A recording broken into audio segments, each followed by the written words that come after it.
दोस्तों, पहला प्रश्न आया है एक कि चित्रात्मक भाषा एवं लाक्षणिक पदावली किस युग की कविता की विशेषता है। और यह प्रश्न आया था आपका यूपी पीजीटी 2009 में। अगर आपके पास पेपर का कलेक्शन हो तो उसमें देखिएगा, यूपी पीजीटी एग्जाम 2009 में यह प्रश्न पूछा गया है। और प्रश्न क्या है कि चित्रात्मक भाषा और लाक्षणिक पदावली ये दो प्रवृत्तियां दे रखी है। किसी भी युग में जब हम हिंदी साहित्य का अध्ययन करेंगे तो उस युग की प्रवृत्तियों की हम चर्चा करने वाले हैं। और बात करता हूं प्रवृत्तियों की, तो प्रवृत्तियां क्या है देखिए। किसी भी युग को हम पढ़ते हैं तो उसकी प्रवृत्तियों की हम बात करते हैं। प्रवृत्तियों का मतलब होता है उस युग की विशेषताएं। क्या होता है दोस्तों? उस युग की विशेषताएं। प्रवृत्तियों का मतलब क्या होता है? उस युग की विशेषताएं। विशेषताएं ये तो साहित्यिक बात हो गई, लेकिन मैं आपको डायरेक्ट समझाऊं तो प्रवृत्तियों का मतलब होता है कि आज यदि आप मोबाइल प्रयोग करते हो, आज मीडिया बहुत ज़्यादा आप समाज में प्रचलित एक साधन है। मीडिया के माध्यम से हम एक दूसरे से जुड़े हुए हैं, एक दूसरे से बंधे हुए हैं, हमारे संबंध बने हुए हैं। तो यहाँ पर जो लाइव देखते हो ना आप, लाइव कि आप उत्तर प्रदेश में बैठे हो लेकिन राजस्थान में, जयपुर में उस जगह पे क्या चल रहा है, वहाँ लोग क्या कर रहे हैं, उनकी रहन सहन क्या, उनकी प्रकृति क्या, उनकी वेशभूषा क्या है, तो लाइव मोबाइल चला करके मैं आपको लाइव दिखा सकता हूँ, ऑन स्पॉट आप देख सकते हो। तो आप ये समझिए कि किसी भी युग की जब आप प्रवृत्तियों का अध्ययन करते हो तो उन प्रवृत्तियों के अध्ययन के साथ में जो विशेषताएं आती है वो उस युग का लाइव होता है। समझ रहे हो मेरी बात क्या कहना चाह रहा हूँ? आप अब 21वीं सदी में आप अध्ययन कर रहे हो हिंदी साहित्य का, लेकिन आप पढ़ रहे हो भक्ति काल, जो कि 13वीं सदी से 17वीं सदी का आप अध्ययन करोगे बीच में भक्ति काल का। तो यहाँ पर 13वीं सदी से आदिकाल पढ़ रहे हो, 1050 से 1375 तक आप अध्ययन करोगे। तो आदिकाल में सिद्ध कौन थे, नाथ कौन थे, वो उनका दैनिक जीवन क्या था, वो क्या खाते थे, कैसे रहते थे, समाज में उनकी क्या विशेषताएं थी, क्या मान्यताएं थी, स्त्रियों की क्या दशा थी, बच्चों की क्या दशा थी, सामान्य समाज कितने वर्गों में बटा हुआ था, मजदूर वर्ग पूंजीपति वर्ग था या नहीं था, किस तरह से वहाँ लोग रहते थे, मानव जीवन का स्तर क्या था। तो वो जो सारी चीज़ें हैं उस सिद्ध साहित्य का लाइव कैसे देखोगे आप, उन प्रवृत्तियों में आपको वो लाइव नजर आएगा कि ये था सिद्ध साहित्य, ये था इनका जीवन, वो लाइव दिखता है आपको। तो किसी भी युग को जानने के लिए उसकी एक एक प्रवृत्ति के बारे में विस्तार से विश्लेषण से हमें जानना है। और क्या है वो प्रवृत्तियाँ, देखिए यहाँ पर ये प्रवृत्तियाँ, ये विशेषताएं हैं। तो यहाँ पर आपका दोस्तों प्रश्न आया है वो क्या है कि चित्रात्मक भाषा एवं लाक्षणिक पदावली, चित्रात्मक भाषा एवं लाक्षणिक पदावली किस युग की विशेषता है। ठीक है, चित्रात्मक भाषा एवं लाक्षणिक पदावली किस युग की विशेषता है। तो यहाँ पर हम बात करते हैं, देखो 4 हमारे सामने युग है, छायावाद, प्रगतिवाद, प्रयोगवाद और इनमें से कोई नहीं। ठीक है, तो छायावाद की बात करते हैं, छायावाद, प्रगतिवाद, प्रयोगवाद, इनमें से कोई नहीं। तो आपको प्रगतिवाद की विशेषता यदि याद है, प्रयोगवाद की विशेषता याद है, या इनमें से कोई नहीं आपको करना ही नहीं है, क्योंकि इनमें से एक तो होगी। तो यहाँ पर ये जो लाइन लिखी हुई है ये दोस्तों छायावाद के बारे में लिखी हुई है कि चित्रात्मक भाषा यहाँ की है, लाक्षणिक पदावली यहाँ की है। तो आपको ये ध्यान रखना है कि चित्रात्मक भाषा एवं लाक्षणिक पदावली में जो व्यक्त किया गया साहित्य है वो छायावादी साहित्य है। कैसे है देखिए, छायावाद क्या है आप खुद कह देंगे कि सर छायावाद इसका आंसर सही है। बात करते हैं, देखिए छायावाद की जब आप बात करते हो, इस प्रश्न के बारे में मैं इसकी प्रकृति समझा रहा हूं कि प्रश्न किस तरह से आपको तैयार करना है, किस तरह से आपको अपने नोट्स बनाने ताकि एग्जाम में फाइनल मेरिट लिस्ट में आपका नाम आना चाहिए, उस प्रकृति से आपको पढ़ना है। दोस्तों छायावाद जब भी आता है तो इसकी मूल विशेषताएं आती है, उनमें आती है स्वच्छंदता। क्या आती है दोस्तों? स्वच्छंदता। उस स्वच्छंदता के बाद आती है लाक्षणिकता, लाक्षणिकता, और उस लाक्षणिकता के बाद आती है रहस्यात्मकता, रहस्यात्मकता। ये 3 चीजें हैं, स्वच्छंदता है, लाक्षणिकता है, रहस्यात्मकता है। बात मैं आगे करता हूं कि स्वच्छंदता क्या है, स्वच्छंदता क्या है। छायावाद के बारे में मैं आपको समझा रहा हूं कि छायावाद की 3 महत्वपूर्ण विशेषताएं हैं, 3 विशेषताओं से छायावाद का निर्माण हुआ है। छायावाद में स्वच्छंदता है, छायावाद में लाक्षणिकता है, छायावाद में रहस्यात्मकता है। क्या है स्वच्छंदता, क्या है लाक्षणिकता और क्या है रहस्यात्मकता जो छायावाद को छायावाद बनाती है। तो बात करता हूं मैं स्वच्छंदता के बारे में। दोस्तों, ये जो स्वच्छंदता की प्रकृति है ये छायावाद की महत्वपूर्ण प्रकृति है, और इसमें यदि हम बात करें तो स्वच्छंदता का मतलब आप लेंगे रोमेंटिसिज्म की अवधारणा से।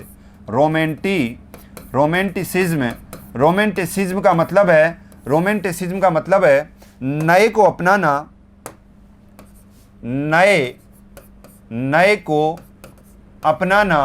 नए को अपनाना और पुराने से मुक्ति, नए को अपनाना और पुराने से मुक्ति। तो दोस्तों यहाँ पर रोमेंटिसिज्म में स्वच्छंदता है और यहाँ पर नए को अपनाना, पुराने से मुक्ति क्या है? क्योंकि यहाँ पर जो आपका पुराना है वो क्या है? देखो, सामाजिक रूढ़ियों का इनमें त्याग किया। सामाजिक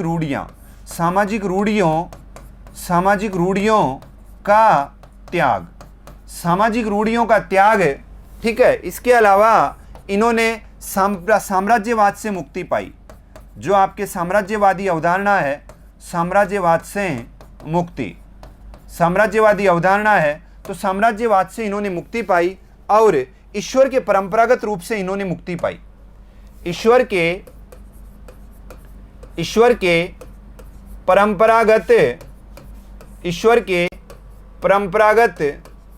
रूप से मुक्ति, ईश्वर के परंपरागत रूप से इन्होंने मुक्ति पाई कि ईश्वर का जो परंपरागत रूप है उसकी रीति काल में या भक्ति काल में अगर हम बात करें तो ईश्वर के माध्यम से अलौकिक अवधारणा कि इस लोक से आत्मा और परमात्मा, यही बातें होती थी। लेकिन छायावाद का ये जो ईश्वर का जो परंपरागत रूप है इसमें छायावाद की कोई चर्चा नहीं है।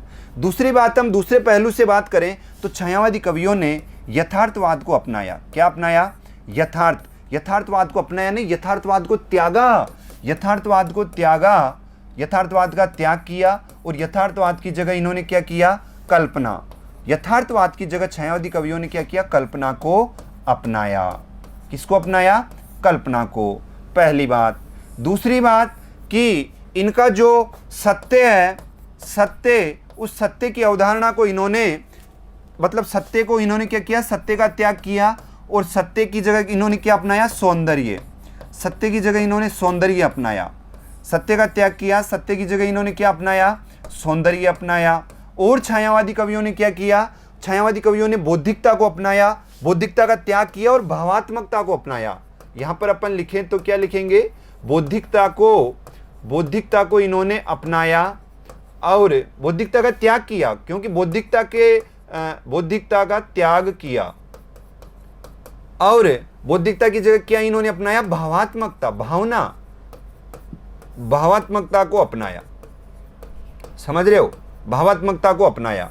तो दोस्तों यहां पर छायावादी के बारे में ये विशेषताएं हैं। छायावादी युग आप पढ़ रहे हो तो इस छायावादी युग में जो आपकी विशेषता आई थी वो क्या थी कि चित्रात्मक भाषा और लाक्षणिक पदावली किस युग की विशेषता है? तो उस युग में स्वच्छंदता है, लाक्षणिकता है, रहस्यात्मकता है। स्वच्छंदता की हम बात करें, थोड़ा सा समझने का प्रयास कर रहे हैं। स्वच्छंदता का मतलब है रोमेंटिसिज्म की अवधारणा। क्या है रोमेंटिसिज्म की अवधारणा? नए को अपनाना और पुराने से मुक्ति। नया क्या है और पुराना क्या है? पुराना है सामाजिक रूढ़ियों का त्याग किया इन्होंने, साम्राज्यवाद से इन्होंने मुक्ति पाई। जो पुराना जो साहित्य चल रहा था वो साहित्य इनका विषय वस्तु नहीं था, कथानक वो नहीं था, इन्होंने अपने कथानकों का त्याग किया और इसके बाद में इन्होंने यथार्थ को बिल्कुल छोड़ दिया। जबकि प्रगतिवाद में पुनः यथार्थ आ जाता है। प्रगतिवाद में जो समाज में का चित्रण होता है, समाज को केंद्र बिंदु बनाया जाता है, लेकिन यहाँ पर यथार्थ नहीं है। यहाँ छायावादी कवि कल्पना लोक में विचरण करता है और सत्य से कोई मतलब नहीं है, सिर्फ इनको सौंदर्य से मतलब है और भावात्मकता से मतलब है। तो ये विशेषताएं, अभी हमने केवल लाक्षणिकता की बात की है, अभी हमने केवल स्वच्छंदता की बात की है। अब लाक्षणिकता क्या है, रहस्यात्मकता क्या है, वो एक बड़ा, फिर इसी प्रश्न के बारे में एक बड़ी चर्चा हो जाएगी। तो इस तरह से आपको पढ़ना है कि यदि कोई प्रश्न आता है तो प्रश्न आने के साथ में हमें ये पता होना चाहिए कि प्रश्न कहाँ से आया है, किस युग से आया है। तो चित्रात्मक भाषा और लाक्षणिक पदावली किस युग की विशेषता है। मुझे उम्मीद है कि अब आप छायावाद करोगे, क्योंकि छायावाद की जो प्रवृत्तियां हैं, छायावाद की जो विशेषताएं हैं, उनको आपने विस्तृत रूप से जाना, समझा कि वास्तव में प्रश्न कहाँ से आया है। तो अब क्लियर हो गया कि प्रश्न छायावाद से उठ करके आया है। ये जो चीज़ें हैं ये न तो प्रगतिवाद में है न प्रयोगवाद में है। ठीक है, आगे हम बढ़ते हैं दूसरे प्रश्न की तरफ। देखिए, दोस्तों दूसरा प्रश्न है कि रामचरितमानस से किस संवाद का संबंध नहीं है। अब ये जो प्रश्न आया है ये आया है यूपी पीजीटी 2004 में। जो 2004 का जो यूपी आपका पीजीटी का पेपर हुआ था वही प्रवक्ता का, तो उसमें ये प्रश्न आया है कि रामचरितमानस से किस संवाद का संबंध नहीं है। यहां पर मैं आपको बताना चाहूंगा कि जो रामचरितमानस है, रामचरितमानस जिसके रचनाकार कौन है, तुलसीदास हैं, तो इसमें जो संवाद शैली है ये संवाद शैली 4 रूपों में सामने आई है। 4 रूपों में ये संवाद शैली सामने आई है। 4 रूपों में कैसे, देखो याद रखो। पक्षी नंबर 1, याद करने का तरीका बता रहा हूं। पक्षी नंबर 2, ऋषि नंबर 2 कौन, ऋषि नंबर 3 पति पत्नी। पति पत्नी मतलब शिव पार्वती, दोनों पति पत्नी बात करते हैं, शिव पार्वती।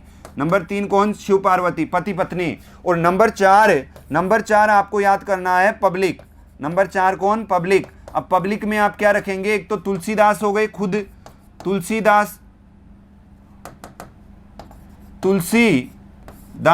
और तुलसीदास के सामने जो संवाद कर रहे हैं वो कौन है, जनमानस, आम पब्लिक, जनमानस। तो यहां पर आपका प्रश्न ये कह रहा है कि जो रामचरितमानस है उस रामचरितमानस में कितनी संवाद शैलियों का प्रयोग किया गया है, तो वहां पर 4 संवाद शैलियों का प्रयोग किया गया है। एक संवाद होता है पक्षियों में, काग, भुसुंडी और गरुड़ में। ठीक है, यहां पर मैं इनको स्पष्ट करना चाहूंगा। काग भुसुंडी और दूसरा कौन, गरुड़ जी। इन गरुड़ में काग, भुसुंडी और गरुड़ दोनों पक्षी है ना, तो एक तो आप ऐसे याद रखिए ना कि पक्षियों का संवाद, दूसरा ऋषियों का संवाद। 2 ऋषि हैं। ऋषियों में आप किसको याद रखेंगे, याज्ञवल्क्य और भारद्वाज। ये आपके 2 ऋषि हो गए। एक तो देखो पक्षी हो गया, पक्षी में कौन आ गए, काग, भुसुंडी और गरुड़ जी। ऋषि में कौन आ गया, याज्ञवल्क्य और भारद्वाज। और शिव पार्वती, ये कपल आ गया, पति पत्नी आ गए, शिव पार्वती दोनों पति पत्नी आ गए। और एक आम पब्लिक आ गई, रिपोर्टर, जिसमें कौन, तुलसीदास जी खुद जनमानस से संवाद कर रहे हैं।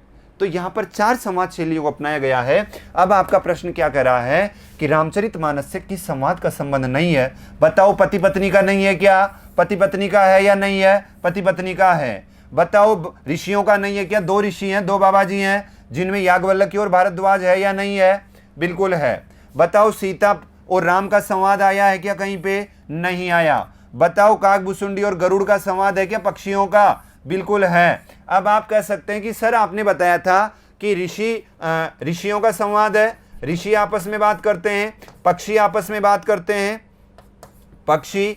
अब ऋषि और पक्षी के साथ में पति पत्नी आपस में बात करते हैं, पति पत्नी कौन, शिव पार्वती। और यहाँ पर जो पति पत्नी के बाद में जो रहा वो रहा तुलसी और जनमानस, तुलसी और जनमानस। ठीक है दोस्तों, तुलसी और जनमानस ये दोनों इससे संवाद करते हैं। तो यहाँ पर 4 संवाद शैली अपनाई गई है। मुझे उम्मीद है याद हो गई होगी। तुलसी और जनमानस।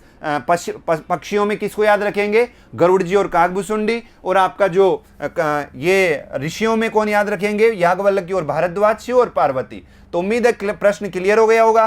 तो जब प्रश्न आता है तो प्रश्न का मतलब ये नहीं कि कौन सा आंसर है, भाई सी आंसर है, चलो आगे बढ़ जाओ, पेपर सोल्व हो गया, पेपर कर लिया, तैयारी कर रहे हैं, ऐसा नहीं। ये प्रश्न कहाँ से आया है, इसकी लोकेशन क्या है, इसका एरिया क्या है, क्यों पूछा गया है, उसके इर्द गिर्द क्या है, वहां से आपको बिल्कुल क्लियर करते हुए पढ़ना है, ताकि भविष्य में वहां से जो एग्जाम में प्रश्न आने वाले हैं वो बिल्कुल आपको सताए नहीं और प्रश्नों को आते ही आप बिल्कुल निशाना लक्ष्य पर लगाएं। ठीक है, आगे बात करते हैं। दूसरे प्रश्न के बाद में अगले प्रश्न की हम चर्चा करते हैं। तो अगला प्रश्न है नंबर 3। और नंबर 3 का जो प्रश्न है ये आपके आया है कहाँ, जीआईसी पीजीटी 2015 में। जो आपका पीजीटी का जीआईसी का एग्जाम हुआ 2015 में, वहाँ पर ये प्रश्न आया है। और ये प्रश्न क्या कह रहा है, ये प्रश्न कह रहा है कि माधव हम परिणाम निराशा, यह काव्य पंक्ति किस कवि की है। सुंदरदास, विद्यापति, सूरदास और रसखान। अब बात आती है कि यहाँ सुंदरदास की है, विद्यापति की है, सूरदास की है या रसखान की है। पंक्ति कैसे पता चलेगी, पंक्ति कैसे पता चलेगी? जब सुंदरदास को आपने ढंग से पढ़ा, सुंदरदास की रचनाएं पढ़ी, रचनाओं से संबंधित महत्वपूर्ण पंक्तियां पढ़ी, रचनाओं की विशेषताएं पढ़ी, तो पता है कि सुंदरदास के बारे में ये तो मुझे पता है। तो यहाँ से तो ये प्रश्न कहीं कभी सुना ही नहीं मैंने। विद्यापति की कौन कौन सी रचनाएं, विद्यापति को आपने पूरा पढ़ा, सूरदास को आपने पूरा पढ़ा, रसखान को आपने पूरा पढ़ा, तो उम्मीद है कि वहाँ से आप क्या करोगे, वो प्रश्न निकाल लोगे। तो यहाँ पर हम बात करते हैं इस प्रश्न की, तो देखिए थोड़ा सा हम विस्तार से समझते हैं कि प्रश्न कहाँ से आया, क्यों आया है और प्रश्न का उद्देश्य क्या है। आपकी पहली जो पंक्ति दे रखी है उस पंक्ति को यहाँ पर देखिए। वो पंक्ति है कि माधव हम परिणाम निराशा, माधव हम परिणाम, माधव हम परिणाम निराशा, माधव हम परिणाम निराशा, और तो ही जग तारन दीन दयाराम, तो ही जग तारन, तो ही जग तारन दीन दयाराम, दीन दयाराम, तो ही जग तारन दीन दयाराम।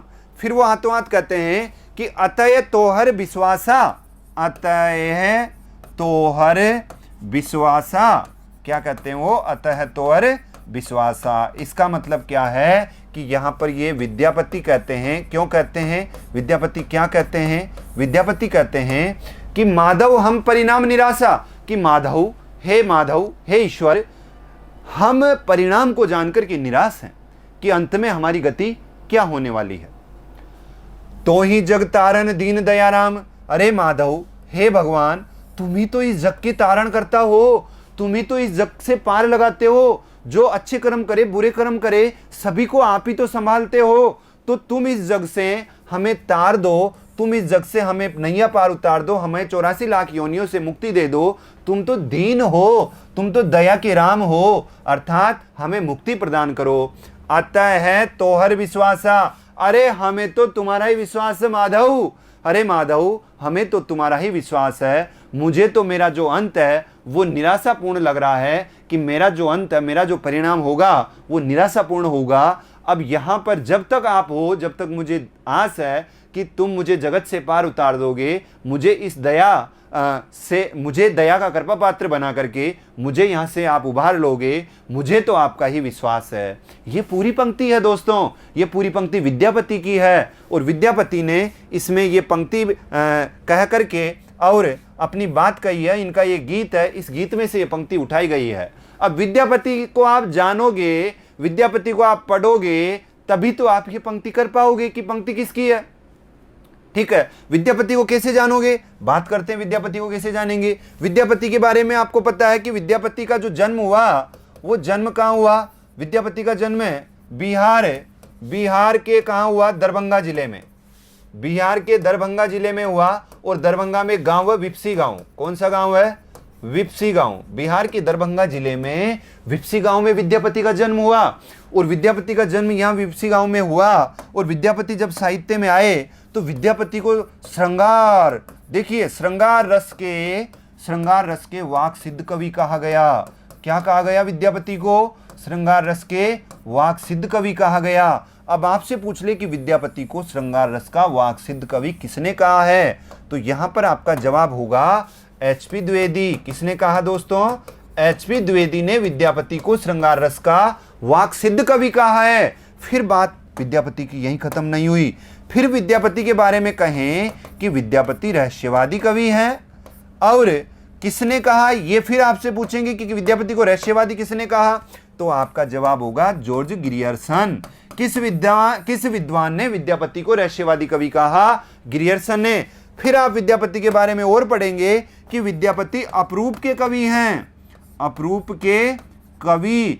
और साथ में इन्हीं विद्वान ने विद्यापति को जातीय कवि और कहा है कि विद्यापति क्या है? जातीय कवि हैं। और ये दोनों ही चीज एक ही विद्वान ने कही है, और वो है आपके डॉक्टर बच्चन सिंह। अब बताओ, जब विद्यापति हम पढ़ेंगे तो विद्यापति की एक एक पंक्ति हम पढ़ेंगे, एक एक लाइन हम पढ़ेंगे। विद्यापति का जन्म परिचय, विद्यापति की विशेषता, विद्यापति की भाषा शैली, विद्यापति की रचनाएं, रचनाओं की क्या महत्वपूर्ण विशेषता है, जब हम पढ़ेंगे तो विद्यापति क्यों नहीं आएंगे हमें प्रश्न में। जब वहाँ पर प्रश्न आया तो विद्यापति क्यों नहीं आएंगे हमारे जवाब में। फिर यहाँ पर जब विद्यापति की इतनी बात आपने जान ली तो विद्यापति की वह महत्वपूर्ण रचना जिसके कारण विद्यापति प्रसिद्ध है, तो वो रचना कौन सी है? पदावली। और पदावली की जो भाषा शैली है वो कौन सी है दोस्तों? मैथिल भाषा। कौन सी है? मैथिली भाषा है। इन्हें मैथिल कोकिल भी कहा गया है। बहुत सारे इनके उपनाम हैं। क्योंकि हम विद्यापति नहीं पढ़ रहे इसलिए सारी यहाँ पर चर्चा नहीं करेंगे, हम सिर्फ अपने प्रश्न से संबंधित करेंगे। पदावली की जो आधार ग्रंथ है कि पदावली का आधार ग्रंथ किसे माना गया है? आधार ग्रंथ, तो पदावली का आधार ग्रंथ माना गया है जयदेव। जयदेव की जो क्या है? गीत गोविंद है। जयदेव की रचना जिसका नाम क्या है दोस्तों? गीत गोविंद। तो जयदेव की रचना गीत गोविंद को विद्यापति की जो पदावली है उसका आधार माना गया है। और गीत गोविंद की जो परंपरा उसको आगे बढ़ाने का जो श्रेय है वो भी विद्यापति को है, वो भी विद्यापति को है। और विद्यापति की इस परंपरा में गीत गोविंद को आधार बना करके जो रचना लिखी गई है उसके बारे में कहा जाता है कि देववाणी जब काल के गाल में समा गई तो मिथिला की अमराइयों में विद्यापति के कोकिल कंठ से फूटी। कुछ समय बाद ब्रज के करील कुंजों में अष्टछाप की वीणा झंझना उठी, जिनमें सबसे सुरीली आवाज सूर की थी। तो यहाँ पर जयदेव है, जयदेव के बाद विद्यापति है, विद्यापति के बाद अष्टछाप कवि हैं, अष्टछाप कवियों में भी सूरदास हैं। तो यहाँ पर ये परंपरा चली आ रही है। अष्टछाप कवियों के सूरदास ने यहाँ तक परंपरा निभाई है जो कि जयदेव ने शुरू करी थी। तो यहाँ पर विद्यापति को हम पूरा पढ़ेंगे तो हमें क्यों नहीं आएगा इसका आंसर। इसलिए यहाँ पर हम माधव परिणाम निराशा, अर्थात हे माधव हम हमारे जीवन के जो अंतिम परिणाम है उससे दुखी, हमें डर है, हमें डर है कि हमारी मोक्ष नहीं होगी, हमारे कर्म खराब हैं, लेकिन हमें पता है कि आप दयालु हैं, हमें जरूर हमारी जो नैया है उसको आप पार लगाएंगे। तो यहां पर किसकी रचना है? ये विद्यापति की। आंसर क्या हुआ? विद्यापति कब आया था? 2015 में। आगे देखिए दोस्तों, अगला जो प्रश्न आया है अष्टछाप के संस्थापक हैं और ये प्रश्न बड़ा आसान है और ये आया है दिल्ली केवी का जो एग्जाम होता है पीजीटी का उसमें आया है कि आपके अष्टछाप का जो प्रश्न है ये दिल्ली केवी पीजीटी के एग्जाम में आया है कि अष्टछाप कवि कौन है और किस प्रकार अष्टछाप की स्थापना हुई। तो आपको पता है कि अष्टछाप की स्थापना विट्ठलनाथ ने करी थी 1565 में। कब करी थी? 1565 में विट्ठलनाथ ने करी थी। और विट्ठलनाथ ने कैसे करी थी, किन परिस्थितियों में करी थी, ये भी हम जानेंगे। लेकिन उससे पहले ये है कि देखो, नाम सुना होगा आपने वल्भाचार्य, और वल्भाचार्य जी के सुपुत्र थे कौन? विट्ठलनाथ। तो आपको ये भी पता होगा कि विट्ठलनाथ के 4 शिष्य और वल्भाचार्य के 4 शिष्य, इन 4 अपने अपने शिष्यों को मिलाकर के 8 कवियों का इन्होंने अष्टछाप नाम से स्थापना करी 1565 में। तो वल्भाचार्य के जो 4 शिष्य हैं उनके बारे में यहां पर मैं आपको लिख देता हूं। उनको याद करना है दोस्तों आपको। कुंभसूर परम कृष्ण। कैसे याद करना उनको? कुंभसूर परम कृष्ण के नाम से याद करना है। ठीक है, अष्टछाप के बारे में प्रश्न आया तो अष्टछाप को क्लियर जब आप पढ़ोगे तभी तो प्रश्न करोगे। आज तो ये प्रश्न आ गया आपके 2015 में कि अष्टछाप की स्थापना किसने करी। आगे आपका इस एग्जाम में प्रश्न आएगा जो कि अभी अपन जिस सिलेबस को लेकर के चर्चा कर रहे हैं उसकी प्रकृति के बारे में चर्चा कर रहे हैं। प्रश्न आने वाला है कि निम्न में से कौन सा कवि अष्टछाप कवियों में शामिल नहीं है। तो कैसे करोगे आप? क्या संस्थापक से हमारा काम चल जाएगा? हमें जानना होगा अष्टछाप कहाँ है, कैसे इन्होंने स्थापना करी, कब इसकी स्थापना हुई, कौन कौन से कवि इस अष्टछाप में थे, अष्टछाप के कवियों में सबसे बड़ा कौन था, सबसे छोटा कौन था, सबसे ज़्यादा वात्सल्य रस की अभिव्यक्ति किसने करी, सबसे ज़्यादा श्रृंगार रस की अभिव्यक्ति किसने करी। अष्टछाप कवियों में एक पिता पुत्र का जोड़ा भी है, वो कौन है। अष्टछाप कवियों में कुशाग्र बुद्धि और मैनेजमेंट का भार किस कवि के ऊपर था। तो इनका मैनेजमेंट पूरी संस्था का, ये अष्टछाप एक संस्था है जिसमें 8 कैंडिडेट हैं। इन 8 के बारे में, इनके कार्यों के बारे में सब जानना हमें, तब जाकर के अष्टछाप पूरा होता है। तो कुंभसूर परम कृष्ण, यहाँ पर आप मेरे से उम्मीद लगा रहे हैं कि ये नाम, पूरा नाम क्या, तो इतना तो आप जानते हैं, ये कुंभन दास हो गया आपका। कौन हो गया? कुंभन दास। पूरा नाम मैं नहीं लिखूंगा क्योंकि आप जानते हैं कुंभन दास, सूरदास, परमानंद दास और कृष्णदास। ठीक है, तो दोस्तों यहाँ पर ये मैंने इनके अधूरे नाम इसलिए लिखे हैं कि ये कुंभसूर परम कृष्ण के नाम से इस क्रम में हमें याद हो जाते हैं। और जब इनके जन्म की बात आती है तो 1468, इनका जन्म देखो कितना आसान है याद करना, 1478, 68 और 78 10 हो गए। और इसके बाद में आपके 1493 और 93 के बाद में 3 और जोड़ दो 1496, ये इनके जन्म हो गए। तो कुंभसूर परम कृष्ण के नाम से हम याद करते हैं, और टुकड़ों में हम इस तरह से, ये 2 जन्म एक साथ याद हो गए, 2 एक साथ याद हो गए, क्योंकि 68, 78, 93, 96 और कुंभसूर परम कृष्ण, ये हमारे ये वल्लभाचार्य के जो 4 शिष्य, इनका काम पूरा हो गया। बात करते हैं विट्ठलनाथ की, तो यहाँ पर विट्ठलनाथ की जो है ये है गोविंद छीत, इनके शिष्य हैं गोविंद छीत चतुर्नंद। पूरे नाम की बात आप करेंगे तो यहाँ पर मैं आपको एक बार बता देता हूँ, गोविंद स्वामी है, छीत स्वामी है, आपके चतुर्भुज दास है और नंददास है। और यहाँ पर इनके जन्म की बात करूँ तो इनका जन्म 1505 आप याद रखेंगे, 1515 आप याद रखेंगे, 1515, 1530 आप याद रखेंगे और 1533 आप याद रखेंगे। आसान है ना, 5 और 15, 30 और 33। तो यहाँ पर जब हम इस तरह टुकड़ों में बांट करके इनके जन्म पढ़ते तो हमें साथ में जन्म का क्रम भी याद हो जाता है, जन्म का तरीका भी याद हो जाता है, कौन किसके शिष्य हैं वो भी याद हो जाते हैं। तो अष्टछाप के बारे में हमने बात करी। बात करते हैं हम अगले प्रश्न की। तो अष्टछाप की स्थापना विट्ठलनाथ ने करी थी। कब करी थी? 1565 में करी थी। 4 खुद के शिष्य थे, 4 पिताजी के शिष्य थे, दोनों 4 और 4 8 शिष्यों को मिलाकर के अष्टछाप की स्थापना करी थी। अगले प्रश्न की बात करता हूं दोस्तों। अगला प्रश्न हमारा है कि साकेत महाकाव्य का सर्वाधिक मार्मिक सर्ग कौन सा है? और ये प्रश्न आया है यूपी टीजीटी 2013 में। 2013 में जो आपका एग्जाम हुआ उसमें ये प्रश्न आया है कि जो साकेत महाकाव्य है, नाम सुनागा आपने, साकेत महाकाव्य अपने आप में बहुत बड़ा महाकाव्य है, राम का ये काव्य है, इसका मार्मिक सर्ग कौन सा है? मार्मिक का मतलब होता है मर्म को छूने वाला, दिल को छूने वाला, जिसको पढ़ते ही आपका दिल भाव विभोर हो जाए, आपके सीधे दिल पर अटैक करे, वो है मार्मिक काव्य, उसे कहते हैं मार्मिक काव्य। तो यहाँ पर दोस्तों अपन जानते हैं साकेत के बारे में थोड़ा सा, कि जब साकेत के बारे में आप इस तरह से अध्ययन करेंगे कि साकेत के बारे में कोई प्रश्न पूछे तो कैसे हमें प्रश्न हल करना है, उसके बारे में हम जानते हैं। देखिए, सबसे पहले आपको याद रखना है कि साकेत की रचना 1931 में हुई। साकेत में अगर आपको सर्ग पूछे तो कितने सर्ग हैं? 12 सर्ग हैं, ठीक है, 12 सर्ग हैं साकेत में। कितने सर्ग हैं? 12 सर्ग हैं।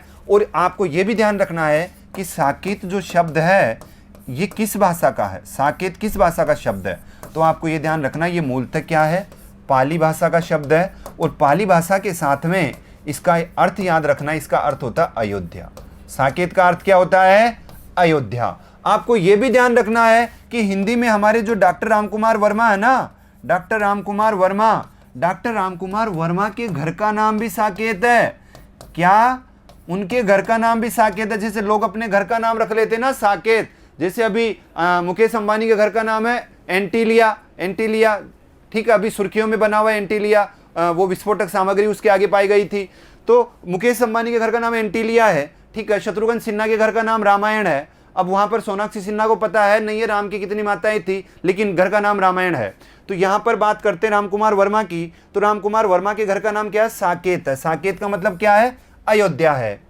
तो यहाँ पर लोग अपने घर को सुंदर बना करके उसका नामकरण कर देते हैं, मातृ कृपा, पितृ कृपा, ये वो। तो यहाँ पर ये जो परंपरा है घर का नामकरण करने की, तो उस परंपरा के साथ में ये जो साकेत है ये हमारे रामकुमार वर्मा के घर का नाम है। और इसमें 12 सर्ग हैं, 1931 की रचना है। साकेत पाली भाषा का शब्द है जिसका अर्थ क्या होता है दोस्तों?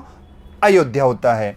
अब यहाँ पर बात करते हैं कि इसका जो 9वां सर्ग है ना, कौन सा सर्ग? 9वां सर्ग। ये लक्ष्मण की पत्नी, लक्ष्मण जानते हो आप? लक्ष्मण की पत्नी उर्मिला को समर्पित है। किसको समर्पित है दोस्तों? उर्मिला को। और इसमें उर्मिला का क्या है? वियोग वर्णन है। इसमें उर्मिला का क्या है? वियोग वर्णन। और ये जो वियोग वर्णन है ये 10वें सर्ग तक भी लगातार चला, 10वें सर्ग तक भी लगातार बना रहता है। 10वें सर्ग तक भी क्या बना रहता है? लगातार बना रहता है। लक्ष्मण की पत्नी उर्मिला का जो वियोग वर्णन है वो 10वें सर्ग तक भी लगातार बना रहता है। तो यहां पर आपको पता है कि राम और सीता के बारे में तो सब को पता है, वो एक हाईलाइट मुद्दा है। लेकिन क्या कभी कोई कवि ने उर्मिला के बारे में सोचा है कि सीता तो अपने पतिदेव के साथ थी, लेकिन उर्मिला किस तरह से राजमहलों में अपने पति के वियोग में किस तरह 14 साल गुजारे। तो वहाँ पर इनका जो मिथिली शरण गुप्त का जो ये साकेत काव्य है ये उर्मिला को समर्पित है, उर्मिला की वियोग व्यथा को समर्पित है। और ये बहुत मार्मिक काव्य है। इसका जो सबसे मार्मिक जो भाग है वो 9वां सर्ग है, जिसमें लक्ष्मण की पत्नी उर्मिला का क्या है दोस्तों, वियोग वर्णन है। लक्ष्मण की पत्नी उर्मिला का ये वियोग वर्णन 10वें सर्ग तक भी लगातार बना रहता है। ठीक है, तो यहाँ पर इस तरह से आप याद रखेंगे। बात करते हैं कि इसकी शुरुआत कब हुई, कैसे ये लिखा गया। तो दोस्तों इसकी शुरुआत 1916 में हो गई थी। 1916 में कवि ने लिखना प्रारंभ कर दिया था और इसका प्रकाशन हुआ 1931 में। प्रकाशन कब हुआ, 1931 में। तो यहाँ पर 1931 में इसका प्रकाशन, 1916 में कवि ने लिखना प्रारंभ किया, 1931 में प्रकाशन हुआ। तो रचना में कितना समय लग गया, 15 वर्ष लग गए। रचना में कितना समय लग गया, 15 वर्ष।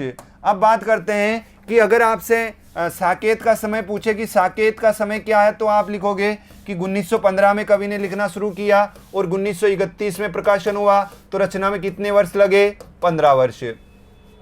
दोस्तों यहाँ पर बात करता हूँ मानस की। आपसे कोई पूछ ले कि जो रामचरित मानस है उस मानस को लिखने में कितना समय लगा, तो मानस में आप लिखेंगे 2 वर्ष 7 माह, 2 वर्ष 7 माह और 26 दिन। रामचरित मानस को रचना में लिखने में कितने समय लगा, 2 वर्ष 7 माह 26 दिन। और दोस्तों जब यहाँ पर दिनों की ऐसी बात आ रही है तो कड़ी से कड़ी जोड़ने में क्या दिक्कत है, हमारा ज्ञान इसी तरह से जुड़ता है। आपको पता है कि हमारा जो संविधान बना उसको बनाने में कितना समय लगा, ये भी हम देखें। तो यहाँ पर 2 वर्ष 11 माह 18 दिन आप पढ़ते हो नहीं पढ़ते, 2 वर्ष 11 माह 18 दिन, है ना। तो जब अपने इस तरह का एक कोई टॉपिक शुरू हो जाता है तो उससे संबंधित सारे लपेट लो, इससे आपका एक ज्ञान परिपूर्ण होगा, परिमार्जित होगा और आप में आत्मविश्वास आएगा। ठीक है, इस तरह से एक यहाँ पर चलो ठीक है, वो राजस्थान की बात है, एकीकरण पूछते हैं, राजस्थान के एकीकरण। तो उसमें अगर बात आए तो वो 8 वर्ष 7 माह 14 दिन है एकीकरण, है ना, एकीकरण है ना, वो एकीकरण राजस्थान का है। तो वहाँ पर उससे आपको कोई क्योंकि ये एग्जाम यूपी प्रवक्ता का है तो उसके लिए आप वीडियो देख रहे हैं। तो एकीकरण राजस्थान का पूछते हैं तो वहाँ पर राजस्थान का समय सीमा आ जाएगी। तो यहाँ पर बात करते हैं, इस तरह से आप कड़ी से कड़ी जोड़ करके पढ़ते हैं तो प्रश्न एग्जाम में आप आसानी से हल कर सकते हैं। तो इस रणनीति पर ध्यान दीजिएगा। आपको बड़ी मेहनत के साथ और बड़ी सिद्धता के साथ, बड़ी ईमानदारी के साथ, बड़ी लगन के साथ पढ़ना है। बात करते हैं आगे। ये वाला प्रश्न हमने किया साकेत महाकाव्य। अब आप बताइए 6वां 7वां 8वां 9वें सर्ग में उर्मिला का क्या है, वियोग वर्णन है। जिसमें वियोग वर्णन हो तो वही सर्ग मार्मिक बनता है और ये 10वें सर्ग तक लगातार चलता है। कहीं कोई दिक्कत नहीं है आपका आंसर क्लिक करने में, क्योंकि आपने साकेत को पूरा ढंग से पढ़ा है। और यहाँ तो मैं सामान्य परिचय दे रहा हूँ, जब अपन पढ़ेंगे तो बड़े तरीके से पढ़ेंगे, सारी उसके बारे में उसकी जन्म कुंडली पूरी निकाल के रखेंगे। घूरे का लत्ता बीने कनातन का डोल बांधे, जैसा शीर्षक किस लेखक ने दिया था। अब यहाँ पर दोस्तों ये प्रश्न आया आपका यूपी पीजीटी 2013 में।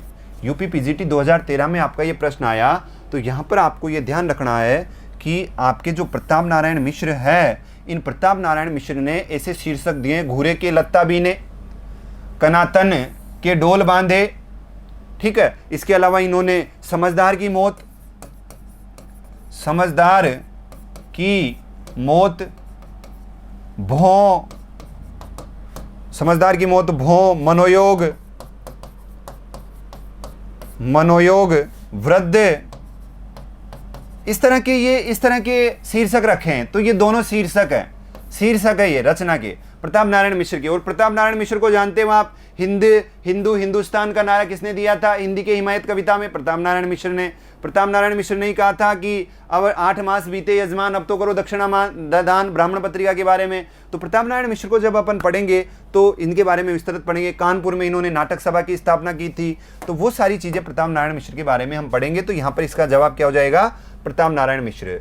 आगे बात करते हैं अगले प्रश्न के बारे में। दोस्तों देखिए मेरे प्यारे बालक बालिकाओं, यूपी पीजीटी 2004 में ये प्रश्न आया है कि हिंदी के नवरत्न लेखक कौन है। अब आपको ये पता, यूपी पीजीटी 2004 में ये प्रश्न आया है, लेकिन ये प्रश्न अपने आप में बहुत महत्वपूर्ण स्थान रखता है कि वास्तव में ये प्रश्न कौन सा है, हिंदी नवरत्न के लेखक कौन है। अब हिंदी नवरत्न के लेखक की बात करें तो हिंदी नवरत्न के लेखक मिश्र बंधु हैं।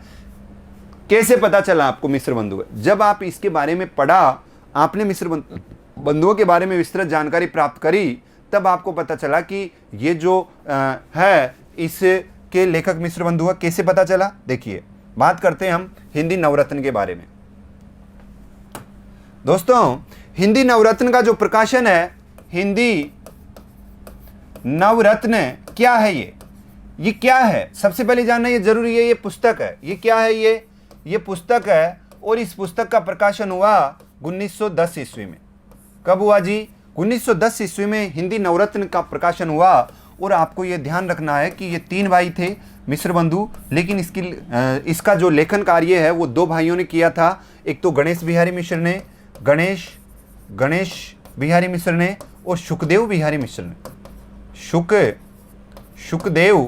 सुखदेव बिहारी मिश्र ने इसका लेखन कार्य किया। तो यहाँ पर इस पुस्तक का जो लेखन कार्य 2 भाइयों ने किया, गणेश बिहारी मिश्र और सुखदेव बिहारी मिश्र ने। आगे आपके लिए जानना यह जरूरी है कि लेखन कार्य के बाद में इन दोनों भाइयों ने एक लंबी भूमिका बनाई। लंबी भूमिका के विवेचन के बाद इन्होंने हिंदी साहित्य के 9 कवियों को नवरत्न के नाम से लिखा। और 9 कवियों के बारे में प्रश्न अक्सर पूछा जाता है कि हिंदी नवरत्न में जो 9 कवि हैं, उन 9 कवियों में कौन कौन से कवि हैं और किस प्रकार उनका क्रम है। क्रम भी निश्चित है, उनका नाम भी निश्चित है, नाम के आगे जो उपाधि है वो भी निश्चित है। यहाँ से बड़ा महत्वपूर्ण प्रश्न बनता है। सामान्य मैं केवल कवियों के बारे में बता रहा हूँ। कवियों के बारे में पढ़ने के बाद हमें ये पढ़ना है, उसका निष्कर्ष करना होता है नवरत्न का, कि इसमें मिस्र बंधु ने क्या कमी रख दी, कौन से कवि को इन्होंने ज़्यादा स्थान दिया, कौन से कवि को इन्होंने गलत तरीके से पेश किया। वो सारे आलोचकों ने उनके ऊपर एक टिप्पणी करी है, वो सारी अपन यहाँ पर निष्कर्ष नहीं कर रहे। सामान्य रूप से हम पढ़ रहे कि हिंदी नवरत्न है क्या। जब आपको अंदर की सारी चीज़ याद है तो यार पुस्तक तो अपने आप याद होगी ना। केवल आप यही पता नहीं है कि हिंदी नवरत्न क्या है। अब ये केवल याद कर जाओ हिंदी नवरत्न मिस्र बंधु। अब ये तो पता हो ना हिंदी नवरत्न है क्या चीज़। जब आपको इसके बारे में पूरा पता है तो फिर लेखक याद करने की कहाँ जरूरत है? अपने आप इसकी पूरी जन्म कुंडली आपको याद है। देखिए, एक एक के बारे में मैं बात करता हूं। तो पहला इसमें इन्होंने कवि रखा गोस्वामी तुलसीदास। क्या? गोस्वामी तुलसीदास। हिंदी नवरत्न में पहला कवि इन्होंने गोस्वामी तुलसीदास रखा। और गोस्वामी तुलसीदास के बाद में दूसरे नंबर पे इन्होंने रखा महात्मा सूरदास।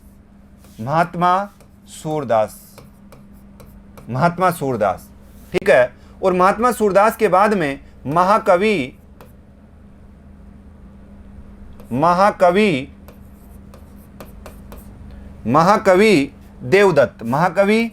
देवदत्त। ये 3 कवि हो गए। अब यहां पर दोस्तों 3 कवि तो हो गए, लेकिन विशेष बात यह है ध्यान रखने की कि इसमें देखो महात्मा का प्रयोग किया इन्होंने किसके आगे? सूरदास के आगे। ये याद रखना। फिर बात करते हैं हम 3 के बाद में नंबर 4, 5 और 6। 4, 5 और 6 पर मिस्र बंधुओं ने किसको पेश किया? तो नंबर 4 पर इन्होंने पेश किया बिहारी। नंबर 4 पर किसको पेश किया? बिहारी। बिहारी के आगे इन्होंने पहले इनकी उपाधि लिखे महाकवि बिहारी, महाकवि भूषण और महात्मा कबीर।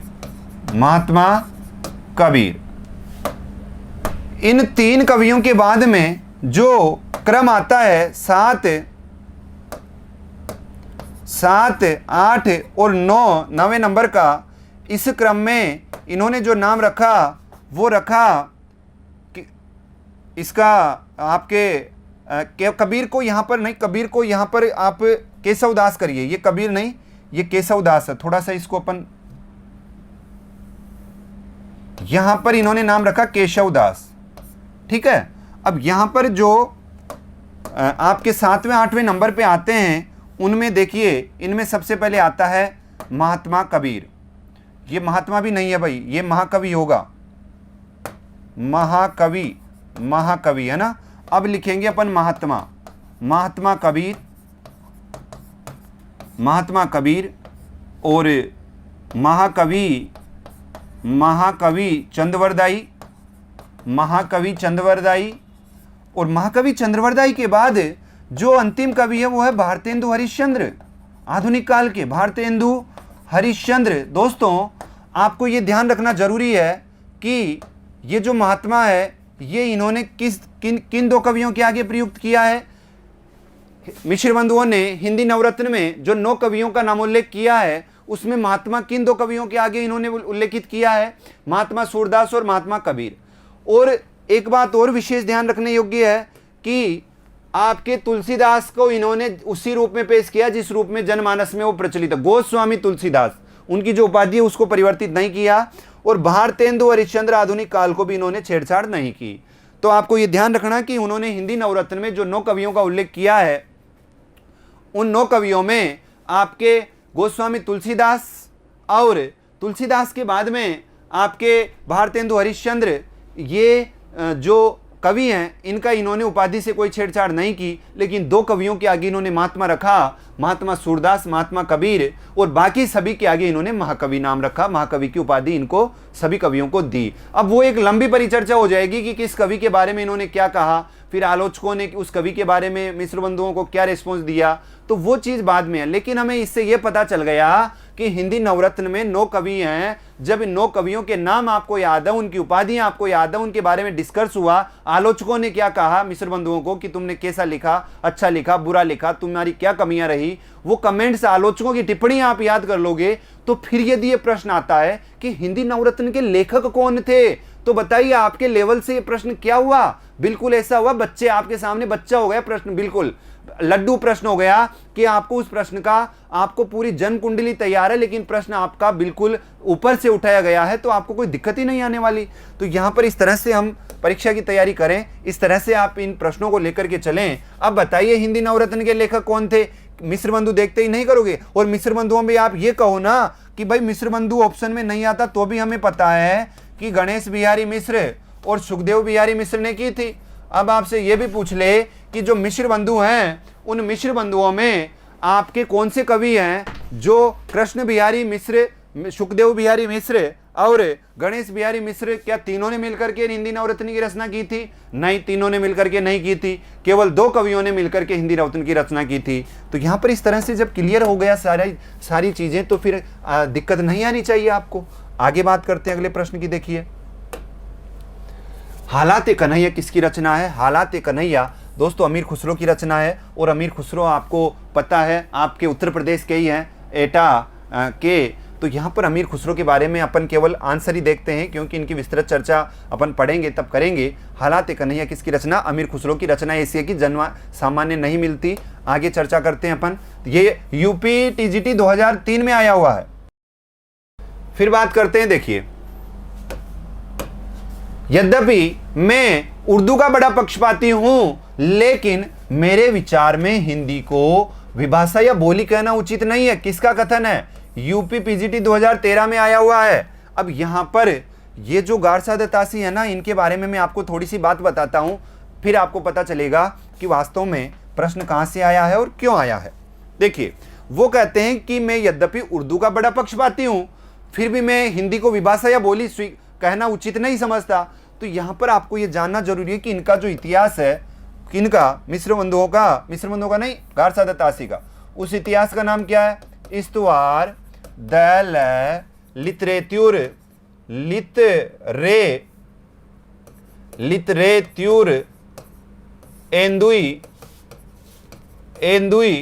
हिंदुस्तानी।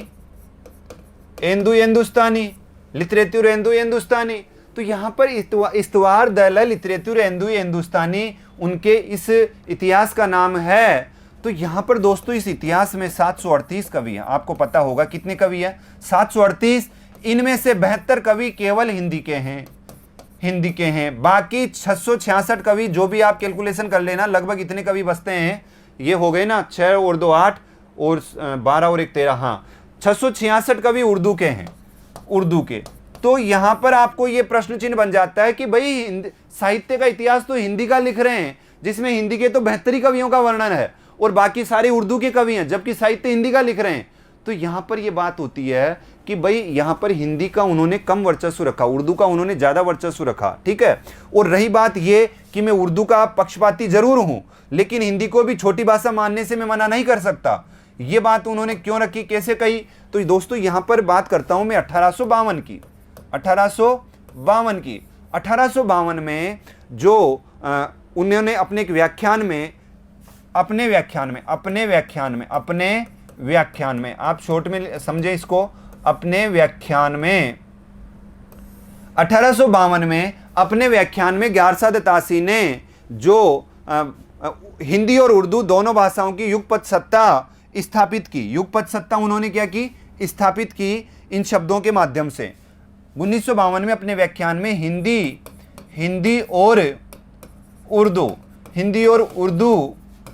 दोनों भाषाओं की युगपद सत्ता स्थापित की,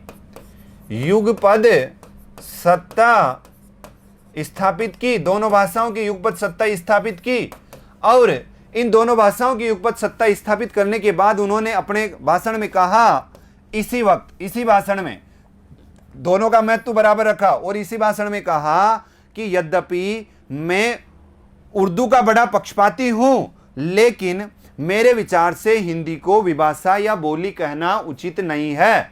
क्या कहते हैं वो, कि यद्यपि मैं उर्दू का बड़ा पक्षपाती हूं, लेकिन मेरे विचार से यदि हिंदी को आप विभाषा बोली अर्थात छोटे एरिए की एक छोटी भाषा विभाषा कहेंगे और उर्दू को आप भाषा कहेंगे तो वो बहुत बड़ा अन्याय हो जाएगा। अर्थात जो हिंदी है वो भी उर्दू के समान लगातार खड़ी बोली में अपना स्थान जमाती हुई आगे बढ़ रही है हिंदी भाषा। तो यहाँ पर ये जो आपकी टिप्पणी आई है ना, कौन सी, कि यद्यपि मैं खुद उर्दू का बड़ा पक्षपाती हूं, लेकिन मेरे विचार में हिंदी को विभाषा या बोली कहना उचित नहीं है। अरे भाई 1852 में अपने एक व्याख्यान में कही थी उन्होंने ये बात, 1852 में अपने एक व्याख्यान में कही थी। जब आपको गारसाद तासी के बारे में इतना पता है कि उन्होंने 1852 में एक भाषण दिया था, उस भाषण में उन्होंने ये बात कही थी, तो यहाँ पर फिर ये इनमें अटकने की कहीं कोई गुंजाइश ही नहीं है ना। आपको तो गारसाद तासी की एबीसीडी पता है, पूरी जन्म कुंडली पता है, तो आंसर क्यों नहीं आएगा आपको।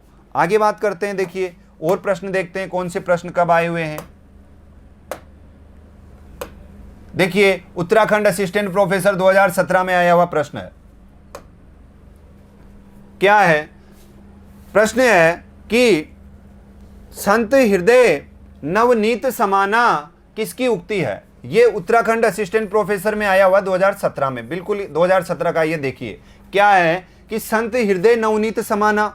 अब यहां पर ये पंक्ति कहां से आई, क्यों आई, कैसे आई, किसकी है, इसके बारे में हम जानते हैं। 4 हमारे सामने ऑप्शन है, आप खुद ही बता देना कि सर ये पंक्ति इसकी है। कैसे बताओगे, देखिए यहां पर मैं पद लिख देता हूं, पद लिखने के बाद में आप खुद बताना कि सर किसकी पंक्ति है। देखिए संत हृदय नवनीत समाना, संत हृदय नवनीत समाना, संत हृदय नवनीत समाना, ये यहां पर पहला चरण है। फिर दूसरा चरण है कहा कबिन पर कहे न जाना, कहा कबिन पर कहे न जाना, पर कहे न जाना, उन्हें कहना ही नहीं आया। कहना तो चाहा लेकिन उन्हें कहना ही नहीं आया। फिर वो बात करते हैं कि निज परिताप द्रव नवनीता, निज परिताप द्रव है, द्रव यानी पिघलना, द्रव नवनीता यानी जो घी होता है ना आपका मक्खन, बिल्कुल नवनीता। ये तृतीय चरण है। और चतुर्थ चरण में है पर दुख द्रवही संत सुनीता, पर दुख द्रवही संत सुपुनीता, सुपुनीता है, सुपुनीता ना। देखिए इसको डबल कर लीजिए, ये चरण है पूरा, ये रामचरितमानस की पंक्ति है। किसकी पंक्ति है, रामचरितमानस की पंक्ति है और चौपाई छंद है। रामचरितमानस की पंक्ति है, चौपाई छंद है। और यहां पर कैसे है कि संत हृदय नवनीत समाना, तुलसी ने कहा है कि संतों का हृदय मक्खन के समान होता है। नवनीत मतलब मक्खन, आपका जो मक्खन आप जो बिलो करके, छाछ बिलो करके बिल्कुल मक्खन निकालते हो, तो संतों का हृदय कोमल होता है। मक्खन से तात्पर्य क्या है, कोमल होता है। कहा कभी न पर कहे न जाना, ये बात किसने कही है, कैसे पता चला संतों का हृदय मक्खन के समान होता है, हमें क्या पता, हमें तो कवियों ने बताया है, हमें कवियों ने बताया है। अब कवियों ने बताया तो फिर वो साथ में तुलसीदास जी ये भी कहते हैं कि कवियों ने बताया तो है लेकिन सही ढंग से नहीं बताया, उन्होंने जाना ही नहीं कि परिभाषा कैसे देनी है। उन्होंने पता तो कर लिया कि संतों का हृदय नवनीत के समान है, लेकिन वो जो बात उनकी अभिव्यक्ति है वो आ नहीं पाई, सही ढंग से उन्होंने पेश नहीं किया।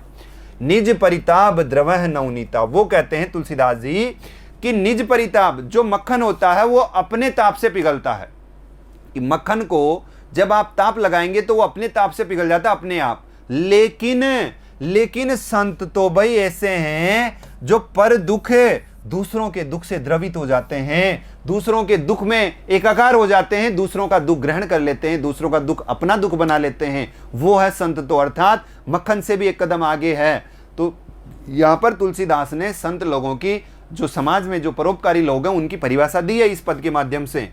तो यहां पर आपका जो पद उठाया गया है ना, उत्तराखंड असिस्टेंट प्रोफेसर 2017 में, वो रामचरितमानस से उठाया गया है, और संत हृदय नवनीत समाना पहला चरण देकर के पूछ लिया किसकी पंक्ति है, तो किसकी पंक्ति है, तुलसी बाबा की पंक्ति है। क्लियर है ना, पूरी पंक्ति पूरा पद मैंने आपको बता दिया। तो इस तरह से अपन जब पूरी पंक्ति आपको याद है, पूरा पद याद है, तो फिर क्या आप एक चरण नहीं बता पाएंगे। आगे चलते हैं। देखिए, छायावादी युग का प्रवर्तक किसे कहा गया है। दोस्तों यहां पर छायावादी युग का प्रश्न आया है, छायावादी युग का प्रश्न आया है कि छायावादी युग का प्रवर्तक किसे कहा गया है।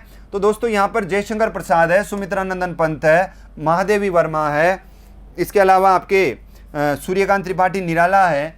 अब यहां पर जो प्रश्न बनते ये कब आया, यूपी पीजीटी 2011 में, आपके सारे एग्जाम पीजीटी में आए हुए हैं।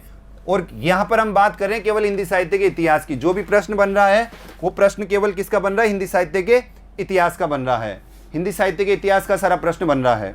ये प्रश्न आया यूपी पीजीटी 2011 में। अब अपन देखते हैं कि छायावादी युग के प्रवर्तक के बारे में यदि हम बात करें तो कहां तक हमारी बात जाती है, कैसा प्रवर्तक इन्होंने पूछा है, क्यों पूछा है, प्रवर्तक क्या है।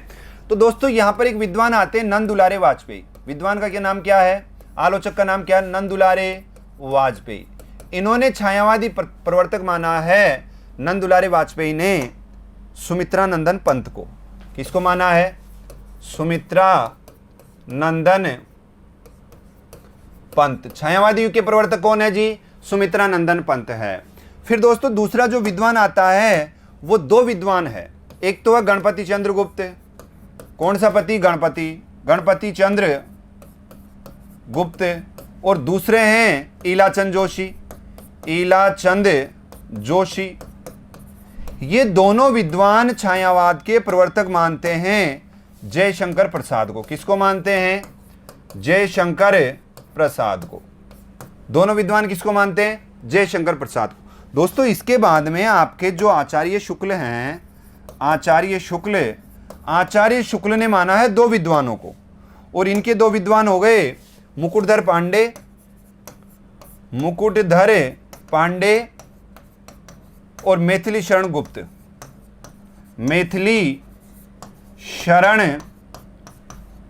मुकुटधर पांडे और मैथिली शरण गुप्त आचार्य शुक्ल ने। अब यहां पर जनरली ये तो सबको याद है, लेकिन मैं आपको दो विशेष तथ्य और बताता हूं जो बहुत मतलब सामान्य हर जगह पुस्तक में नहीं मिलते। इसके अलावा आपको अगर ये पूछ ले कि बताओ आपके प्रभाकर माचवे है ना, प्रभाकर माचवे, और एक विद्वान इनके सामने और याद रखो, विजय मोहन शर्मा। कौन है जी, विजय मोहन शर्मा। प्रभाकर माचवे और विजय मोहन शर्मा, इन दोनों विद्वानों का अगर नाम आता है तो यहाँ पर आपको याद रखना माखनलाल चतुर्वेदी।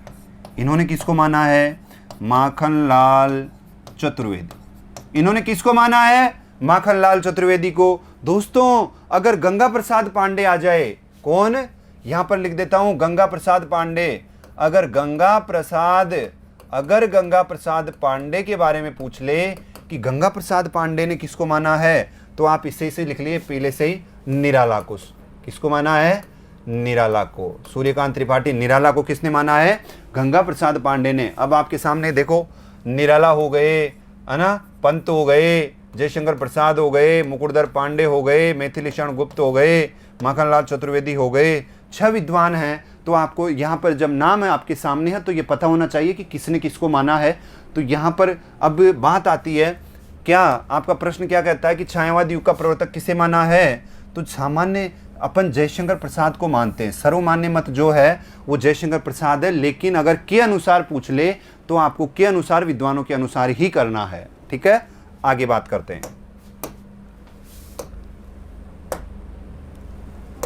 दोस्तों आगे आपका ये झारखंड में आया पीजीटी हिंदी 2018 के एग्जाम में कि कबीर की वाणी में स्थान पर भावात्मक रहस्यवाद की झलक को आचार्य रामचंद्र शुक्ल ने किसके सत्संग का प्रसाद कहा। प्रश्न बड़ा महत्वपूर्ण है कि कबीर की वाणी में स्थान और स्थान पर भावात्मक स्थान पर, ये यहाँ पर ये कोमा नहीं है, ये डैश है, कि कबीर की वाणी में स्थान पर जो भावात्मक रहस्यवाद की झलक दिखाई देती है, तो वो भावात्मक रहस्यवाद की झलक आपके किस हिसाब से दिखाई देती है, किस कारण दिखाई देती है, उसका यहाँ पर उन्होंने बताना चाहा है। तो देखिए सगुण उपासकों से, मतलब इसमें अपन ने प्रश्न इसमें कंटिन्यू लिया है क्या, एक प्रश्न अपन ने आगे छोड़ दिया क्या, छठवां युग के प्रवर्तक, इसके बाद में अपना कौन सा आया, कबीर की वाणी में स्थान पर। ठीक है, देखिए नहीं छोड़ा। देखिए यहां पर बात करते हैं कि ये जो रामचंद्र शुक्ल है ना, इसमें आ जाओ आप। देखिए आचार्य शुक्ल, दोस्तों आचार्य शुक्ल कबीर के रहस्यवाद को स्वीकार नहीं करते, कबीर के रहस्यवाद को स्वीकार नहीं करते। आचार्य शुक्ल कबीर के रहस्यवाद को स्वीकार नहीं करते। वो इसलिए नहीं करते कि आचार्य शुक्ल खुद रहस्यवाद के घोर विरोधी हैं। आचार्य शुक्ल कहते हैं कि जो साहित्य लिखा जाता है वो साहित्य मानव की या समाज की परिधि में रहकर के लिखा जाना चाहिए। साहित्य की मूल संवेदना या साहित्य की जो वेदना है वो समाज होनी चाहिए। हम समाज में यहाँ जी रहे हैं, पारलोक का तो पारलोक में देखा जाएगा। तो वो रहस्यवाद की सत्ता को स्वीकार नहीं करते। कौन है? आचार्य शुक्ल। इसलिए वो कहते हैं कि जो साहित्य का आधार है ना, साहित्य का आधार किसके अनुसार? शुक्ल के अनुसार बात कर रहा हूं, क्योंकि बात शुक्ल की आ रही है और कबीर के संदर्भ में आ रही है। तो कबीर के संदर्भ में साहित्य का आधार लोक परिधि होना चाहिए। क्या होना चाहिए? लोक परिधि होना चाहिए। और लोक परिधि में जो वेदना है, समाज की संवेदना और जो वेदना है वो साहित्य का आधार होना चाहिए। समाज झलकना चाहिए समाज में। उनकी खुद की परिभाषा यह है कि मानव की चित्तवृत्ति का संचित प्रतिबिंब होता है और वो चित्तवृत्ति सामाजिक, आर्थिक और राजनीतिक रूप से परिलक्षित होती है साहित्य में। ये खुद ने शुक्ल ने परिभाषा दी है साहित्य की। तो साहित्य का आधार ये आधार होना चाहिए रहस्यवाद। मतलब यहाँ की बात परलोक से जोड़ करके नहीं करनी चाहिए, यहाँ की बात यही करनी चाहिए, यथार्थ को स्वीकार करना चाहिए। तो यहाँ पर साहित्य का आधार उन्होंने ये माना है। तो बताओ फिर कबीर के रहस्यवाद को स्वीकार कैसे करेंगे? तो अपोजिट है एक दूसरे के। अगर ये बात करेंगे तो फिर रहस्यवाद नहीं रहेगा साहित्य में, रहस्यवाद की बात करेंगे तो फिर बात पारलोक की भी होगी, परलौकिक बात भी होगी। तो वो अंत में निष्कर्षतः ये कह देते हैं, क्या देखिए वो कह देते हैं कि आपकी कबीर की कविता उपदेश तो देती है लेकिन उसमें भावोद्रेक नहीं है। क्या कह देते हैं वो? कि कबीर की कविता उपदेश तो देती है, कबीर की कविता उपदेश तो देती है, लेकिन उसमें भावोद्रेक नहीं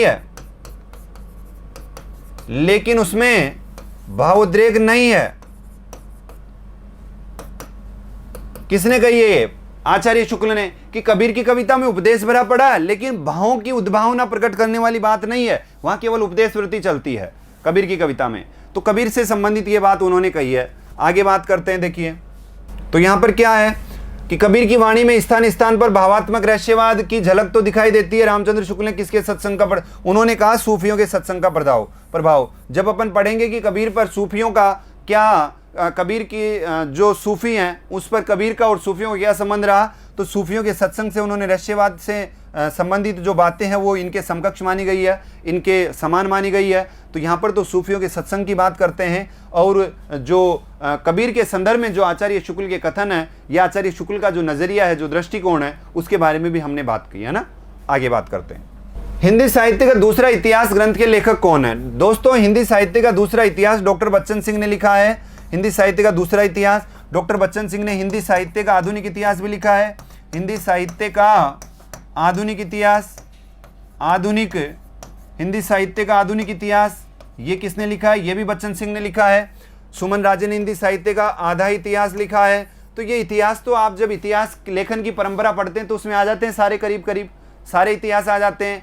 आपके 5 इतिहास तो ऐसे हैं जिनकी जन्म कुंडली और उनके कवि, उनके अंदर की विषय वस्तु डिटेल से पढ़नी पड़ती है। शुरू के जो 5 है वो गारसा दत्तासी का, शिव सिंह सेंगर का, आपके जॉर्ज इसका गिरियर्सन का, इसके अलावा आपके मिश्र बंधुओं का, रामचंद्र शुक्ल का, हजारी प्रसाद द्विवेदी का, ये 5-6 इतिहास है जो विस्तृत रूप से पढ़ते हैं। फिर तो यही पता चलता है कि ये इतिहास, इसका पुस्तक और रचनाकार, पुस्तक और रचनाकार, पुस्तक और रचनाकार, यही तो नाम याद रखना आपको। तो ये 50-60 आप याद रख लीजिए। इसके अलावा कोई सब नहीं पूछा जाता, 50-60 में आपका काम हो जाता है।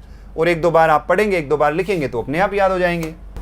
देखिए यूपीपीजीटी 2005 में आया हुआ क्वेश्चन है कि अपभ्रंश का वाल्मीकि किसे कहते हैं? अपभ्रंश का वाल्मीकि दोस्तों यहाँ पर पुष्यदंत है, धनपाल है, शैलीभद्र सूरी है, स्वयंभू है। लेकिन यहाँ पर यूपीपीजीटी 2005 में क्वेश्चन आया तो यहाँ पर इसका मतलब ये नहीं कि प्रश्न पुराना हो गया। अरे भाई अपन 1000 ईस्वी का 1000 साल का साहित्य पढ़ रहे हैं, 1000 साल पुराने जो लिखे गए वो ये प्रश्न तो अभी आया है 10 साल पहले, 15 साल पहले। हम तो 1000 पुराना साहित्य पढ़ रहे, 1000 साल पुराना। तो यहाँ पर जो भी पेपर बनता है वो ये नहीं कि कब कौन सा प्रश्न पूछा गया है, लेकिन प्रश्न पूछने की प्रकृति क्या है, प्रकृति पर अपन ध्यान देते हैं, उसकी स्थिति पर हम ध्यान देते हैं। तो यहाँ पर जब अपभ्रंश साहित्य आप पढ़ते हो, मैं ये कहना चाह रहा हूँ कि जब अपभ्रंश साहित्य आप पढ़ोगे तो अपभ्रंश साहित्य में आपको सारा ही, जब आप कड़ी से कड़ी जोड़ करके पढ़ लोगे तो फिर कहाँ जरूरत है आपको इस तरह से रटने की। आपके सामने अपभ्रंश साहित्य के जो कवि हैं उनमें आपके स्वयंभू हैं। कौन से हैं? स्वयंभू। और स्वयंभू ने दोस्तों 4 रचनाएं करी। कौन सी? स्वयंभू ने 4 रचनाएं लिखी। कौन सी? परी, हरि, पंचमी। स्वयंभू ने 4 रचनाएं लिखी, परी, हरि, पंचमी। परी, हरि, पंचमी। पैसे अपन लिखेंगे पौमचर्यू। पैसे कौन सी? पौमचर्यू। दोस्तों री से रिठ नेमी चर्यू, रिठ नेमी चर्यू, रिठ नेमी चर्यू। और रिठ नेमी चर्यू के बाद में यहाँ पर लिखेंगे हरिवंश पुराण, हरिवंश पुराण। और हरिवंश पुराण के बाद बात करता हूँ तो 4 नंबर पे हम लिखेंगे पंचमी चर्यू। कौन सी? पंचमी चर्यू। अब यहाँ पर इन 4 रचनाओं की बात करते हैं तो पौमचर्यू उनकी जो महत्वपूर्ण रचना है, इस रचना में आपको याद रखना है कि पंचमी चर्यू जो रचना है इसमें 5 कांड है। कितने कांड है दोस्तों? 5 कांड हैं, 12,000 श्लोक हैं।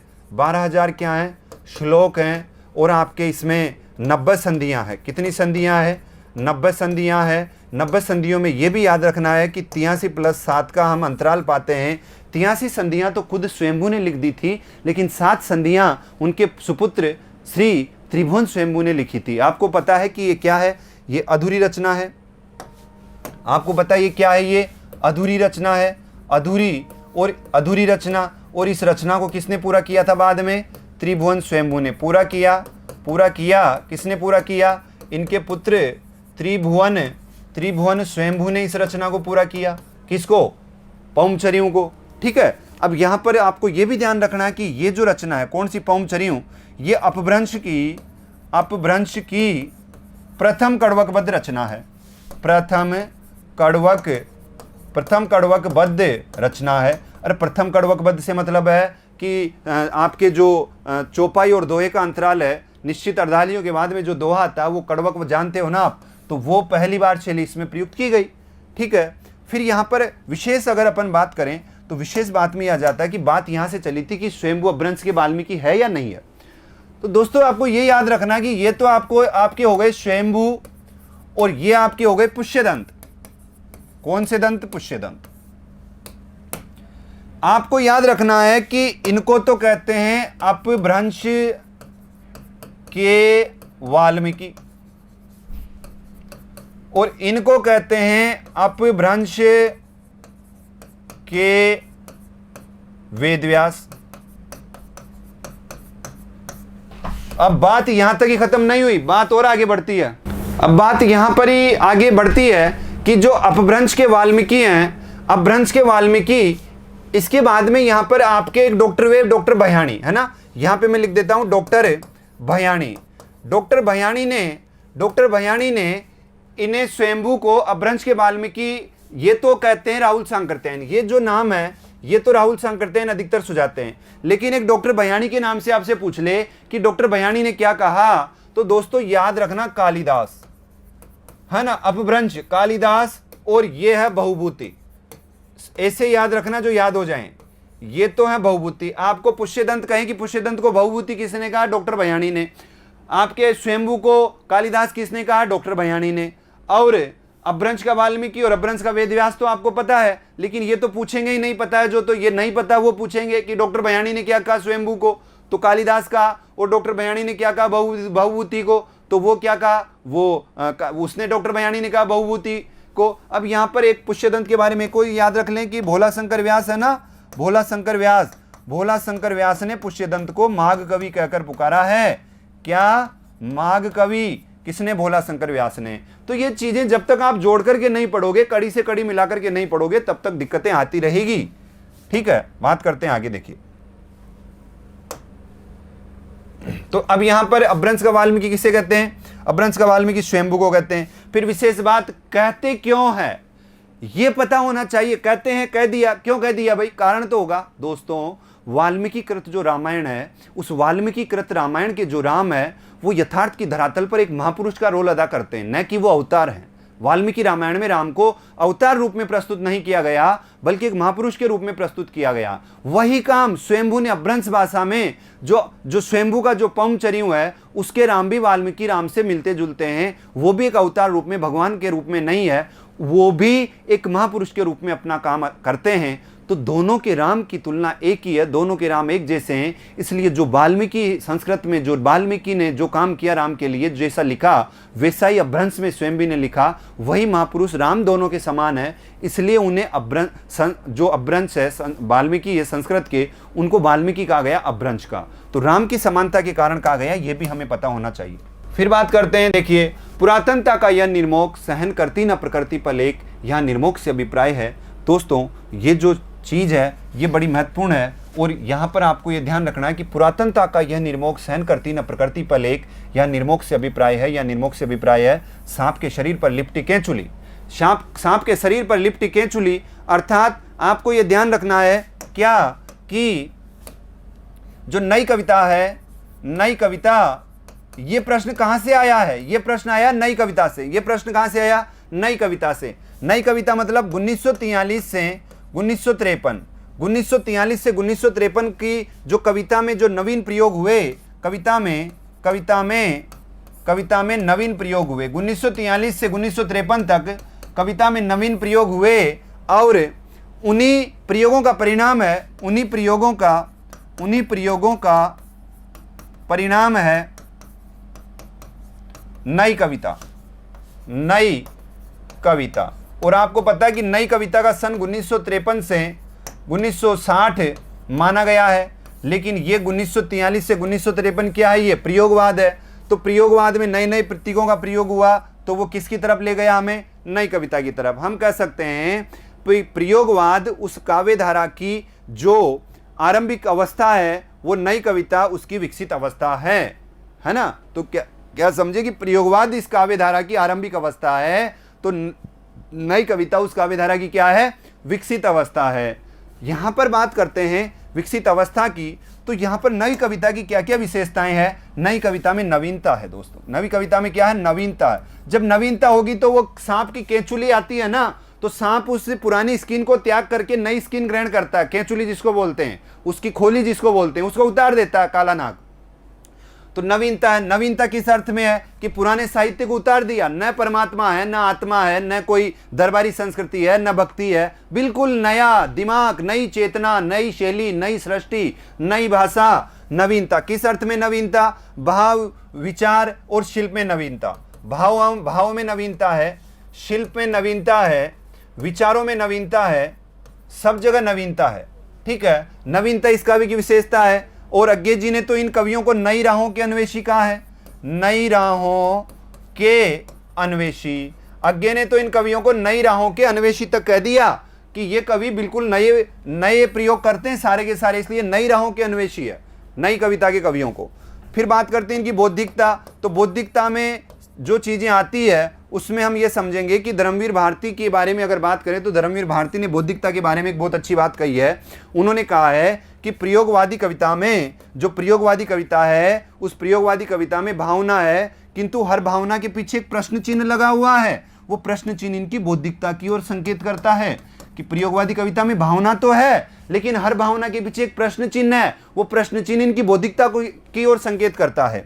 और रही बात इनकी नई कविता में भोगवाद और वासना की, तो भोगवाद और वासना में आपको पता है कि इसकी विशेषता हम आगे बाद में पढ़ेंगे, लेकिन अभी सिर्फ हम अपने प्रश्न के संदर्भ में देख रहे हैं कि खुद अज्ञे ने इनकी भोगवाद और वासना के संदर्भ में कहा है कि आहा मेरी धमनियों में, आहा मेरा श्वास उत्तप्त, आहा मेरा श्वास उत्तप्त, उमड़ आई है लहू की धार, मेरा प्यार अभिशप्त, तुम कहाँ हो नारी। तो यहाँ पर ये सारी जो प्रवृत्तियाँ हैं, ये सारी ये नवीनता है, सब चीज़ें इनके नवीन विचार है, नवीन भाषा से लिए, नवीन शिल्प है। इनके काव्य में कोई परमात्मा नहीं है, कोई आत्मा नहीं है, कोई दरबारी संस्कृति नहीं है।